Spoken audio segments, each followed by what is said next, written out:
Thank you guys for being here. My name is Brice Hansen, and I've done a little project looking at the Sagittarius Dwarf Galaxy. It's actually a very nearby galaxy to the Milky Way. And I looked at the Lyrae Stars and found a good way to calculate the depth toward within this galaxy. So.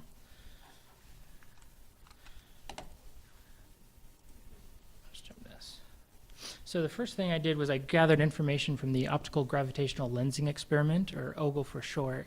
It's a project based out of the University of Warsaw in Poland, and they used the telescope at the Las Campanas Observatory in Chile, and OGLE was divided into 4 different phases. The second phase is when they actually moved their telescope to Chile, and then the third phase, they introduced some better technologies, some more advanced lensing procedures, as well as also in the fourth phase, is which the information I gathered was in the fourth phase. The purpose of their project was to look for dark objects in the Milky Way halo.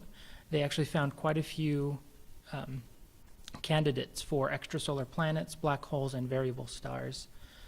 They focused a lot, at least in this fourth phase, of the structure of the galactic bulge, as well as the Sagittarius Dwarf Galaxies, which I spent a lot of time looking at. So the variable stars that they found were of the Lyrae type, which can be classified into three different varieties: the AB, the C, and the D. The AB being the most abundant, with the sharp brightness curve. The C variety is of a shorter period and has more variation, and the D is a combination style.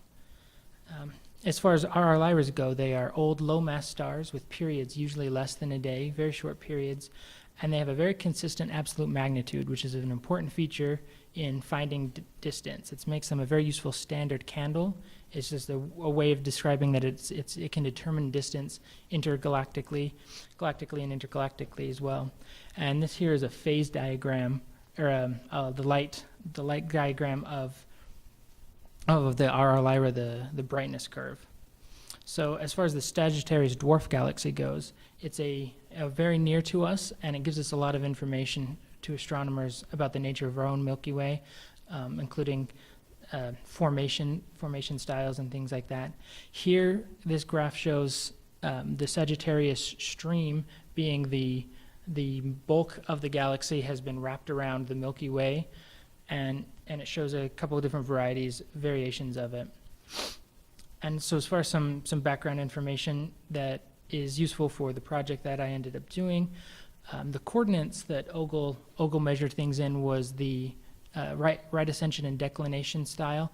Those are angles based off of longitudes and latitudes based on our specific types. I measured most of the things were measured in parsecs, which is 3.2 light years, or 19 trillion miles.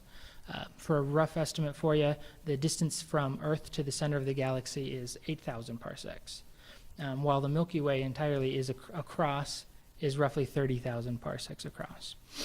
And I'll compare these to some of the numbers, and you'll see the distances there. Another important word really here is magnitude. Magnitude measures the brightness of the stars. There's 2 important types. There's 2 specific types. The apparent magnitude is the brightness of the object of the star as seen from Earth, while the absolute magnitude is the intrinsic brightness from a set distance away. And it's important to note that the higher value of magnitude means the star is dimmer. The OGLE project used a number of physical filters to block unwanted parts of the spectrum. They focused specifically on the visual and the infrared bands, the V and I bands. And one of the things they had to consider when doing this is that the interstellar dust reddens the light in between here and to the star they're observing. And it tends to impact the blue filters more than the red filters, and I'll take that into account as well. Here is just a small sample of the stars from the OGLE project. The total number was 38,000 Lyrae stars, and here's just, of course, just a small clip of them. It shows in the second column that they're all of the AB varieties, showing again the right ascension and declination there, the I band and V band values that I ended up using, and the period as well, showing the different periods between the stars. So the process that I used to calculate this depth of the Sagittarius dwarf, the first step was picking the right star. I eliminated the highly variable stars, the C and D varieties, and just stuck with the AB. They're much more reliable, and they had a more consistent I band and V band values. The next step was calculating the true apparent magnitude, which, again, apparent magnitude was the magnitude as seen from Earth. Accounting for the dust there, the interstellar dust, we had to take into account that the difference between the visual and the I band values. Some astronomers, had found that there's a consistent difference between the visual and infrared numbers. This number can then be used to calculate because the visual band is more affected by the interstellar dust dimming effect. Once you subtract the observed bands from the expected bands, it gives you this reddening value that the stars themselves have from the apparent magnitude here. And then when you subtract that reddening value, you can get a true apparent magnitude from Earth, as if the star itself if there was not that interstellar dust in between. So here's a graph of the right ascension and declination of all of the RR Lyrae stars. The blank band in the middle is the center of the Milky Way galaxy. This is the bulge that I was talking about that the Ogle observed. The small section off to the side is the Sagittarius Dwarf Galaxy. It's of a higher magnitude here, indicating that it is much farther away. So the next step in my process was to calculate the distance. So using the known I-band absolute magnitude as compared to the apparent magnitude, remember the RR Lyraes have a very consistent absolute magnitude, which makes them so you can compare the two distances, the two magnitudes, and then the ending result is a distance between the two. Here's just some simple calculations for it to discover the distance in parsecs. And using these calculations, I found that the average distance to the Sagittarius dwarf was 25,300 parsecs.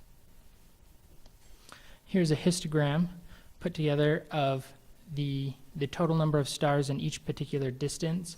There in the center, about 3,000 of these RR Lyraes, 300 of the RR Lyraes between the 24,000, 25,000 range. And that is the center there of the Sagittarius Dwarf Galaxy. And I thought it was interesting then to compare this information with some of the other information out there. I looked at the NASA Extragalactic database, the NED average distance. They grabbed a very similar process of finding the distance to this galaxy, and they averaged over 60 different calculations, and they came up with a 28,000 parsec number, which is about an 11% difference compared to mine. And again, the NED has the reddening value, which means the interstellar dust value can be calculated at 1.9, was the average value I came up with as a 0.190 versus 0.202. So those were pretty close. So then in the end, I calculated the depth of the entire galaxy by gathering the average distance of before farther away and closer stars, and then finding the average distance, finding the calculated depth of 3,096 parsecs. And I found that interesting to compare it to the Ibata number. Ibata and team credited in 1994 with discovering the Sagittarius dwarf. He measured the major diameter at 3,655 parsecs, which gives it kind of a spherical feel to it. You kind of get the depth and kind of the dimensions of this galaxy. A lot of the times in astronomy, we're looking at things and they have just kind of a flat feel to them from a distance. So having this depth, I found was quite interesting, and a lot can be used with it, specifically with the stream and the things that the Sagittarius dwarf is useful in as far as the Milky Way galaxy goes. And I found that those RR Lyraes, because of their consistent apparent magnitude, became very effective at calculating depths of quite a number of different things. So, are there any questions? Any concerns? Yeah, thank you. Yes.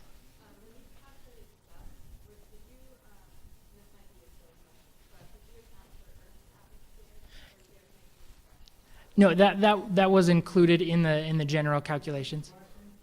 Oh yeah, so she asked when I calculated for the interstellar dust, was that included the Earth's atmosphere in those calculations? And yes, it was. The astronomers, they take it into account when they're crunching those numbers, and it's a very tried and true method. They've used these Lyrae stars in a number of other galaxies and distances across. So pretty comfortable number that they felt with. So yes. So how consistent are the magnitudes of RR Lyrae? Like what percentage? Right? So he asked if how consistent are the magnitudes of the Lyrae stars. Generally, it's, I would say it's a very small. I don't know a specific number, but enough where we can be very consistent with it. Like you're talking like a less than a 1% difference.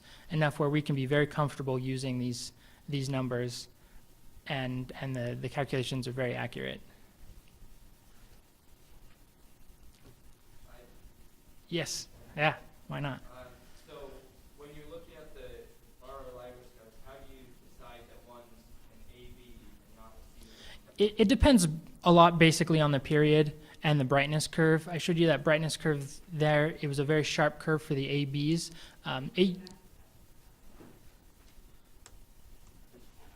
Maybe. I'll just jump it into there. Yeah, so they're very consistent for the ABs. Let's open that up there. So they're very consistent with the ABs. You can see here it shows the period from this is the phase. This is the period of it measured in days. And so they're, as far as the period goes as well, they're a lot more consistent with across it. The D varieties often have multiple periods, and so they're not as consistent. They vary between one type of period and the other. Does that answer that question, I think? Awesome. Yes, please. Are Lyrae stars a subgroup of CP variables, or are these distinct? I'm not specifically sure about that. I know they were basically they're specifically based off of the variability of it. Oh, sorry. He asked if the RR Lyraes are a specific type of variation. Sorry, can you repeat that? CP variables? CP variables. Not much of an astronomer, I apologize. But I believe they have been considered to be related in a similar family. They're because of their variability. A lot of the times they're grouped in the same class of variable stars as well. So, yes, yeah.